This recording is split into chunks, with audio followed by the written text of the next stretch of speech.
Indian super ലീഗിന്റെ നട്ടലായ Kerala Blasters എഫ്സിയുടെ CEO ആയിട്ടുള്ള അഭിക് ചാറ്റർജി നിലവിലെ സാഹചര്യങ്ങളൊന്ന് തണുപ്പിക്കാൻ വേണ്ടിയിട്ടായിരിക്കും മാർക്കസ് മർഗലോയ്ക്ക് ടൈംസ് ഓഫ് ഇന്ത്യക്ക് വേണ്ടിയിട്ട് ഒരു അഭിമുഖം നൽകിയിട്ടുണ്ട്. അതിനകത്ത് പുള്ളി പറഞ്ഞിരിക്കുന്ന ചില കാര്യങ്ങൾ ഏകദേശം ആരാധകരെ തണുപ്പിക്കാൻ വേണ്ടിയിട്ടുള്ള ഗിമ്മിക്കായിട്ടാണ് എനിക്ക് തോന്നുന്നത്. ഏതായാലും അതിനകത്ത് ചോദിച്ച പ്രധാനപ്പെട്ട ചോദ്യങ്ങളും ഉത്തരങ്ങളും എന്തൊക്കെയാണ് എന്ന് ഞാൻ ജസ്റ്റ് ഒന്ന് സമ്മറൈസ് ചെയ്ത് എല്ലാം കൂടെ പറയാൻ നിന്ന് ഒരുപാട് സമയം എടുക്കും. ഞാൻ ലിങ്ക് എന്തായാലും താഴെ കൊടുത്തേക്കാം. എന്നാലും അതിനകത്ത് പുള്ളി ജാനുവരി ട്രാൻസ്ഫർ വിൻഡോയെ കുറിച്ച് പറഞ്ഞിരിക്കുന്നത് എന്താണെന്ന് വെച്ചാൽ, തീർച്ചയായിട്ടും കേരള ബ്ലാസ്റ്റേഴ്സിൽ ജാനുവരി ട്രാൻസ്ഫർ വിൻഡോയിൽ താരങ്ങൾ വരും. അതിനു വേണ്ടിയിട്ടുള്ള നടപടിക്രമങ്ങൾ കേരള ബ്ലാസ്റ്റേഴ്സ് തുടങ്ങിയിട്ടുണ്ട് എന്ന് പറയുന്നുണ്ട്. അതിനോടൊപ്പം തന്നെ കേരള ബ്ലാസ്റ്റേഴ്സ് ഒരു ഫീഡർ ക്ലബ്ബാണ് എന്ന് പറയുന്നതിനൊക്കെ പുള്ളി എതിർക്കുന്നുണ്ട്. നമ്മളുടെ ലക്ഷ്യം എന്ന് പറഞ്ഞാൽ ഒരു ഫീഡർ ക്ലബ്ബായിട്ടിരിക്കുക എന്നൊന്നുമല്ല, നമ്മൾ നല്ല താരങ്ങളെ വാങ്ങിക്കുന്നുണ്ട് എന്നൊക്കെയാണ് പുള്ളി പറയുന്നത്. പക്ഷേ എന്നിരുന്നാൽ പോലും താരങ്ങളെ നിലനിർത്തുക എന്നത് നമ്മളുടെ കയ്യിൽ മാത്രം നിൽക്കുന്ന കാര്യമല്ല. താരങ്ങൾക്ക് മറ്റ് ക്ലബ്ബുകൾ നല്ല സാലറിയും മറ്റു കാര്യങ്ങളും ഓഫർ ചെയ്യുന്നുണ്ട്.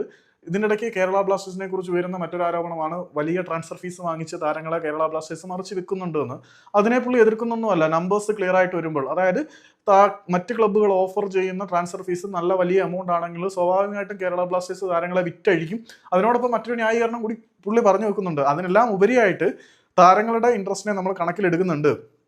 എന്താണെന്ന് വെച്ചാൽ, മറ്റ് ക്ലബ്ബുകൾ അവർക്ക് കുറച്ചുകൂടി ഉയർന്ന സാലറിയും മറ്റു കാര്യങ്ങളൊക്കെ ഓഫർ ചെയ്യുകയാണെങ്കിൽ അവിടേക്ക് വിടുന്നതിനകത്ത് യാതൊരു സംശയമില്ല എന്ന് പറയുമ്പം they are ready to sell players എന്നതിൻ്റെ ഒരു സംഭവമാണ് എനിക്ക് മനസ്സിലാവുന്നത്.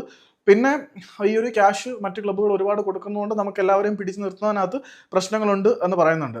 പിന്നെ നമ്മൾ നല്ല പ്ലേയേഴ്സിനെ സൈൻ ചെയ്യുന്നുണ്ട്, ഇന്ത്യൻ സൂപ്പർ ലീഗിൽ തന്നെ പ്രൂവ് ചെയ്ത താരങ്ങളെ സൈൻ ചെയ്യുന്നുണ്ട് എന്ന് പറയുമ്പം വേറെ ഒന്നുമല്ല, ഈ ഒരു ന്യായീകരണത്തിന് വേണ്ടിയിട്ടായിരിക്കും നോഹ സദോയെ കൊണ്ടുവന്നത്. ഇപ്പം പറഞ്ഞു നിർത്താമല്ലോ. അപ്പം നമ്മൾ മറ്റ് ക്ലബ്ബുകളിൽ നിന്നും വളരെ നല്ല പെർഫോമൻസ് കാഴ്ചവെച്ച താരങ്ങളെ സൈൻ ചെയ്തു എന്ന് പറയുകയാണെങ്കിൽ, നിലവിലെ കേരള ബ്ലാസ്റ്റേഴ്സിന്റെ അവസ്ഥ എടുത്ത് നോക്കുകയാണെങ്കിൽ നോഹ സദോയി, പ്രീതം കോട്ടാൽ അല്ലാതെ മറ്റ് ക്ലബ്ബുകളിൽ വലുതായിട്ട് പ്രൂവ് ചെയ്ത താരങ്ങൾ ആരും ഇല്ല എന്നാണ് എനിക്കറിയാൻ പറ്റുന്നത്. പിന്നെ ബാക്കിയുള്ള കാര്യങ്ങൾ, ഇവിടെ വലിയ ഹാർഡ് വർക്കും കാര്യങ്ങളൊക്കെ ചെയ്യുന്നുണ്ട്. കേരള ബ്ലാസ്റ്റേഴ്സ് എന്ന് പറയുന്ന ക്ലബ്ബ് എടുത്തിരിക്കുന്നത് വളരെ വലിയൊരു കമ്മിറ്റ്മെന്റ് ആണ്. കിരീടങ്ങൾ നേടുക എന്നതിനപ്പുറത്തേക്ക് ഫുട്ബോളിന്റെ മറ്റൊരു ഡെവലപ്മെന്റും ഐഡന്റിറ്റിയൊക്കെ ഉണ്ടാക്കിയെടുക്കുകയാണ് ലക്ഷ്യം എന്ന് പറയുന്നുണ്ട്. പിന്നെ കേരള ബ്ലാസ്റ്റേഴ്സ് ഇന്ത്യൻ സൂപ്പർ ലീഗിൽ കിരീടങ്ങളൊന്നും ഇല്ലാത്ത ഒരേ ഒരു ക്ലബ്ബാണ് എന്ന് പറയുന്നുണ്ടെങ്കിൽ പോലും കേരള ബ്ലാസ്റ്റേഴ്സ് എന്ന് പറയുന്ന ക്ലബ്ബ് 3 തവണ ഫൈനലിൽ എത്തിയിട്ടുണ്ട് എന്നുള്ള കാര്യം മറക്കരുത് എന്ന് പുള്ളി പറയുന്നുണ്ട്.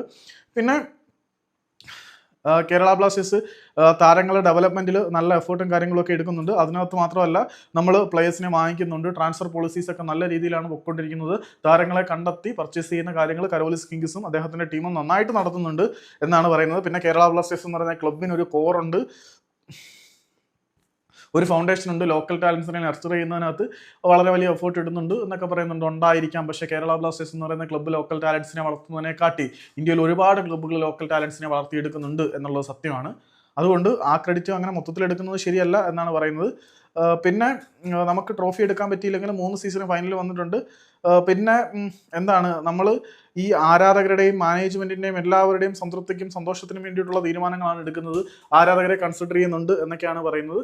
ആക്ച്വലി ഇതിനെ ഒരു എന്താ പറയുന്നത്, ഞാൻ ഈ അഭിക് ചാറ്റർജി ആദ്യത്തെ എസ് ആയിട്ടപ്പം എനിക്ക് പറയാൻ തോന്നിയ സാധനം എന്താണെന്ന് പറഞ്ഞാൽ, new S A writer in town എന്ന് പറയുന്നതായിരിക്കും ശരി, അല്ലെങ്കിൽ new S A writer in city എന്ന് പറയുന്നത് പോലെ പുതിയൊരു ആരാധകരെ തണുപ്പിക്കാൻ വേണ്ടിയിട്ടുള്ള ഒരു ന്യായീകരണ പോരാട്ട നാടകമായിട്ടാണ് ഈ ഒരു അഭിമുഖത്തിന് എനിക്ക് തോന്നുന്നത്. എന്തായാലും ജാനുവരി ട്രാൻസ്ഫർ വിൻഡോയിൽ ഒരു പ്ലെയർ വരുമായിരിക്കും, അല്ലാതെ സമൂലമായ മാറ്റമൊന്നും നമ്മൾ പ്രതീക്ഷിക്കേണ്ടതേ, അത് പുള്ളി തന്നെ പറയുന്നുണ്ട്.